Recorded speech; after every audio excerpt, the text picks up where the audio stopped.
आज हम चर्चा करने वाले हैं क्वेश्चन नंबर 7 पर।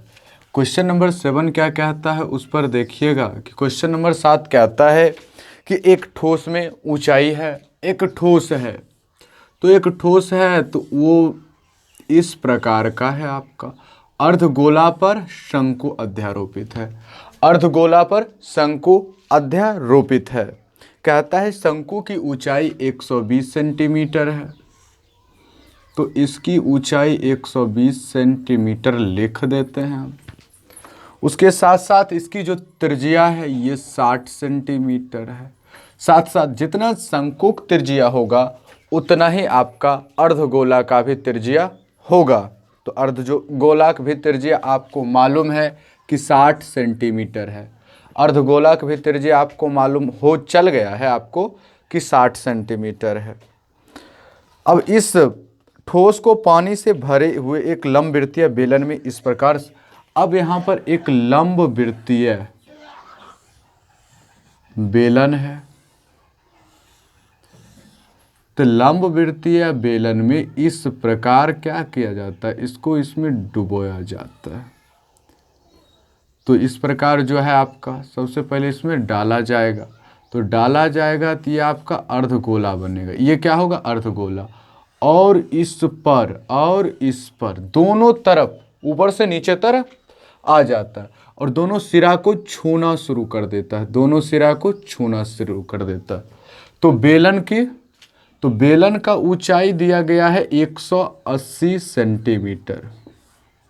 बेलन की ऊंचाई, तो बेलन का त्रिज्या क्या हो जाएगा, तो बेलन का त्रिज्या 60 सेंटीमीटर हो जाएगा। बेलन का त्रिज्या हमें मालूम चल गया है कि 60 सेंटीमीटर है। और लंबवृत्तीय जो हमारा लंबवृत्तीय बेलन है उसका ऊंचाई 180 सेंटीमीटर है और 60 सेंटीमीटर मेरे पास उपलब्ध क्या है जी, तो 60 सेंटीमीटर उसका त्रिज्या उपलब्ध है। ये बात भी अब आपको क्लियर हो ही गया होगा। ये बात भी आपको अब क्लियर हो ही गया होगा। जो जो चीज़ पहले दिया है लिख देते हैं। तो शंकु का त्रिज्या,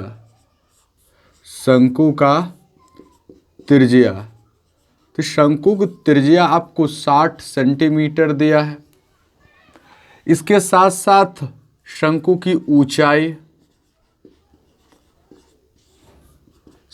की ऊंचाई आपको मालूम है 120 सेंटीमीटर है। 120 सेंटीमीटर शंकु की ऊंचाई कितना है, 120 सेंटीमीटर। उसके साथ साथ आपको क्या है कि अर्धगोला, तो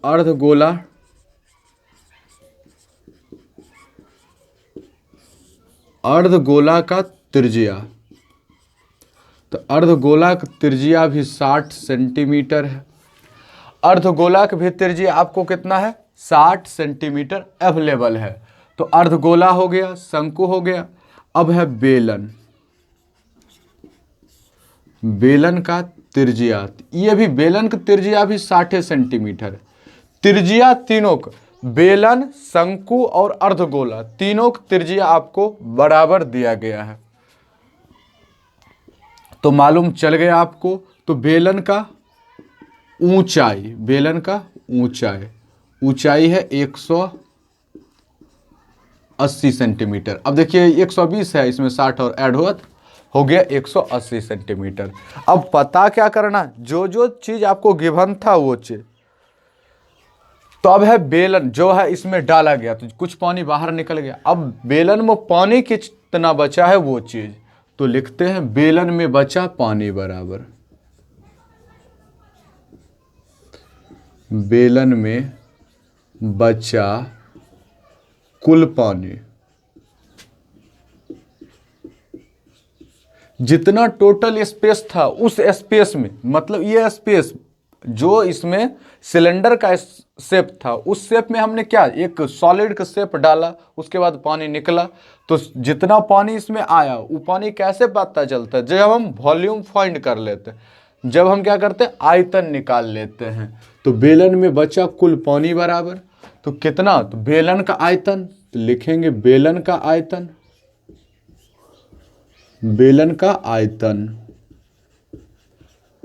माइनस बेलन का आयतन माइनस आपका हो जाएगा ठोस का आयतन माइनस ठोस का आयतन।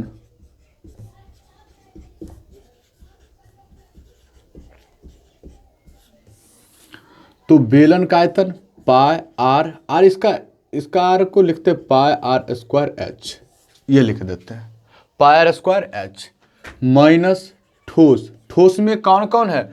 ठोस में है अर्धगोला, इसके साथ साथ आपका शंकु। तो अर्धगोला का आयतन ठोस में हो जाएगा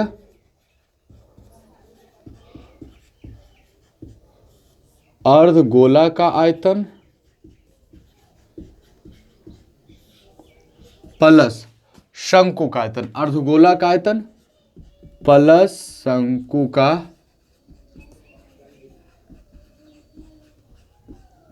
आयतन। अर्धगोला का आयतन प्लस शंकु का आयतन आपको हो जाएगा। तो पाई आर स्क्वायर एच है, तो पाई आर स्क्वायर एच माइनस अर्धगोलक आयतन में कौन कौन है? तो अर्धगोलक आयतन में आपका हो जाता है 2/3 pi r cube plus 1/3 pi r square h. शंकु का आयतन होता है 1/3 पाई आर स्क्वायर एच होता है आपके सामने। तो क्या चीज पाई आर स्क्वायर एच माइनस इस दोनों में क्या 1/3 पाई आर कॉमन आ जाएगा, 1/3 पाई आर कॉमन आ जाएगा, पाई आर स्क्वायर कॉमन ले लेते हैं। तो इसमें क्या बचेगा 2r प्लस ये 1/3 निकल गया, r भी चला गया, इसमें बचा h 2r प्लस h। अब इसका वैल्यू रखना शुरू करते हैं। तो अब है इसका देखिए पाई का वैल्यू क्या है? ये तो नहीं कहता है 3.14 लेने के लिए नहीं। तो चलिए 22/7 r है, r का वैल्यू कितना है? r का वैल्यू 60 है, 60 माइनस h का वैल्यू कितना है? सॉरी 120 कितना है? 120 आपको मिल जाएगा माइनस 1/3 22/7 r है आपका 60 into 60 into 2 into 60 plus h है भी आपका 120। तो h है 120 और इसका h था 180, इसका h क्या है 180, आपको इसका h भी मालूम है ही। 22/7 इंटू 18 छक 108 मतलब ये 00 इसमें और लगाइए 10 800 00 ये हो गया माइनस 1/3 है, 1/3 है, 3 से काटिए ये 20 कट जाएगा। अब देखिए क्या हो गया जी 6 दूना 12, 12 दूना 24, 12 दूना 24 दो 26, एक 00 यहाँ आ गया, 00 यहाँ 26 400/7। अब इंटू 120 ये हो गया 240, ये हो जाएगा 240, 120 प्लस 120 240 निकल करके आपके सामने आ जाएगा। तो चलिए यहाँ तक आपको बात क्लियर ही है। तो चलिए अब यहाँ 22/7 के 1/7 हम यहाँ से बाहर निकाल लेते हैं। तो इसको मल्टीप्लाई कीजिएगा, वो कितना आएगा? तो मल्टीप्लाई कीजिए तो ये 108 हो जाएगा 216 00 216 सॉरी ये मल्टीप्लाई 216 और 216 6 7 3 2 23 ये होगा आपका 23, ये 00 और माइनस ये निकल के आएगा 26,400 है। तो 26,400 को मल्टीप्लाई कीजिएगा 24 से तो ये हो जाएगा 264 और 24 को मल्टीप्लाई कीजिए 4 चौक 16 4 छक 24, 24 दो हो जाएगा 26, हाथ बाकी आपको 2 बच गया और 2 दूना 4 हो जाएगा, कितना हो जाएगा 4, 4 2 6, ये हो गया आपका 666। ये बात है आपको मालूम ही चल गया। सॉरी 4 चौक 16 6 हाथ बाकी 1 4 चौक। अब देखिए 24 1 25 होगा, 24 1 25 होगा आपके सामने और 8 8 2 10 1056 हो जाएगा, सॉरी 1056 और ये हो जाएगा 512 512 6 5 2 7 हो गया, अब 1 हो गया 6 हो गया, मतलब 6176 2 3 0 यहाँ पर भी हो गया। इतना चीज आपके सामने निकल करके आ गया है। तो देखिए 3 4 3 7, ये देखिए ये इसमें इतना बात निकल के आएगा। इसको जब सॉल्व करके आप निकालिएगा, ये जो जितना आया है इसको जब सॉल्व कीजिएगा तो 1 2, अब ये 00 सही था, सही था, 180 भी है। ओहो, यहाँ पर देखिए 60 इंटू 60 छुटा हुआ है, तो इसमें 60 से और मल्टीप्लाई करना होगा। इसमें 60 से क्या हो जाएगा जी, मल्टीप्लाई। तो इतना करने के बाद अगर सॉल्व करके निकालिएगा तो आपको मीटर में आंसर आएगा 1.131 मीटर क्यूब आंसर आएगा। इसमें 60 से और मल्टीप्लाई कर लीजिएगा तब जाकर के आपके सामने आंसर आ जाएगा। आंसर आएगा 1.131 मीटर क्यूब आंसर आएगा। 1.131 मीटर क्यूब आंसर आएगा। प्रोसेस यही है, प्रोसेस यही है, सिर्फ यहाँ पर छूट गया था 60, हमने 60 को लगाया, उसके बाद यहाँ से मल्टीप्लाई करके निकालिएगा, आंसर आएगा 1.131 मीटर क्यूब आएगा। उसके बाद आपका अगला सवाल है और अंतिम सवाल है। एक गोलाकार कांच के बर्तन में एक बेलन के आकार के गर्द। अब देखिए एक इस प्रकार का आपका गोलाकार कांच का बर्तन है, उस पर एक इस शेप में आपको देखने, इस शेप में ऊपर में क्या है जी, ये 8वां नंबर क्वेश्चन है। ऊपर में एक और चीज आपके सामने गिवन है, वो बेलन है। यहाँ पर क्या है जी, बेलन। यह है गोलाकार कांच। कांच पर क्या है जी, इस प्रकार का बर्तन है जिसमें पानी, घड़ा दिखता है, जस्ट एज इट इज घड़ा के जैसा है। अब ये बेलन का ये कहता है इसका 8 सेंटीमीटर है, बेलन का लंबाई 8 सेंटीमीटर है और व्यास 2 सेंटीमीटर। इसका जो व्यास है ये 2 सेंटीमीटर है, व्यास है 2 और लंबाई है 8, जबकि गोलाकार भाग का व्यास 8.5 है।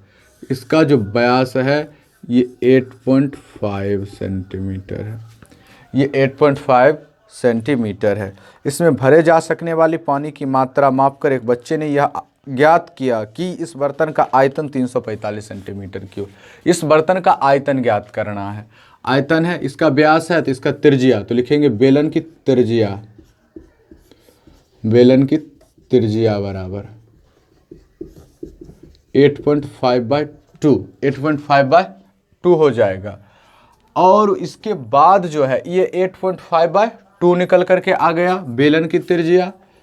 और आपका गोला का त्रिज्या, गोला का त्रिज्या, गोला की त्रिज्या आपको 8.5 है। ये बेलन की त्रिज्या 2/2, ये 1 आएगा और इसका आएगा 8.5/2। और बेलन की ऊंचाई, बेलन की ऊंचाई है 8। बेलन की ऊंचाई आपके सामने दिया गया है 8। तो चलिए यहां लिखते हैं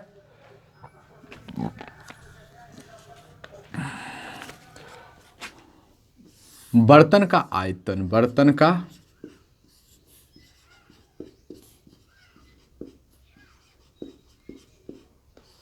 आयतन, बर्तन का आयतन क्या है, तो बर्तन का आयतन कैसे निकलेगा, गोला का आयतन, गोला का आयतन,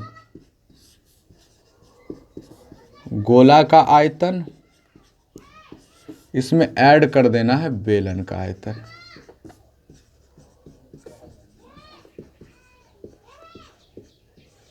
गोला के आयतन में बेलन के आयतन को ऐड कर देना है। तो गोला का आयतन होता है 4/3 पाई r क्यूब प्लस इसका होता है पाई r² h। इसका है 4/3 इंटू 3.14 कहता है इसका पाई की वैल्यू लेने के लिए। r किसका मान कितना है, गोला का 8.5/2 इंटू 8.5/2 इंटू 8.5/2 और प्लस यहाँ पर भी क्या लेना है 3.14 लेना है, 3.14 लेना है। आर की वैल्यू यहाँ बदलेगा तो आर की वैल्यू यहाँ पर क्या है जी, यहाँ पर 1 है और इंटू 1 हो गया। और एच की वैल्यू भी यहाँ पर 8 है, एच की वैल्यू क्या है 8 है। ये बात आपके सामने आ गया है। तो चलिए 3.14 को हमको अब 2 2 जा 4, 2 2 जा ये 2 से 2 कंप्लीट हो गया। यहाँ पर अब तो कोई दिक्कत है ही नहीं। तो 3 से काटिएगा तो ये कटेगा, 3 से ये नहीं कटने वाला, 3 से नहीं कटने वाला है। तो ये हो जाएगा 3.14, कॉमन आ जाएगा दोनों जगह से, ये बच जाएगा 8.5 इंटू 8.5 इंटू 8.5 बाई 2 प्लस, और इसका क्या बच गया यहाँ पर 8 बच गया, यहाँ पर क्या बच गया 8। जब इसको सॉल्व कीजिएगा तो आंसर इसका निकल करके आएगा 346.51 सेंटीमीटर क्यूब। जो क्या था, बच्चा द्वारा निकाला गया आयतन जो है आंसर है वो 345 था। क्या 345 आया? 345 नहीं आया, तो बच्चे द्वारा निकाला गया आयतन क्या था, वो गलत था। तो आज हमारा ये क्वेश्चन पूरा ये एक्सरसाइज 13.2 समाप्त हुआ। अब हम अगले दिन एक्सरसाइज 13.3 पर चर्चा करेंगे और उसे क्या करेंगे, सॉल्व करेंगे। तो ये वीडियो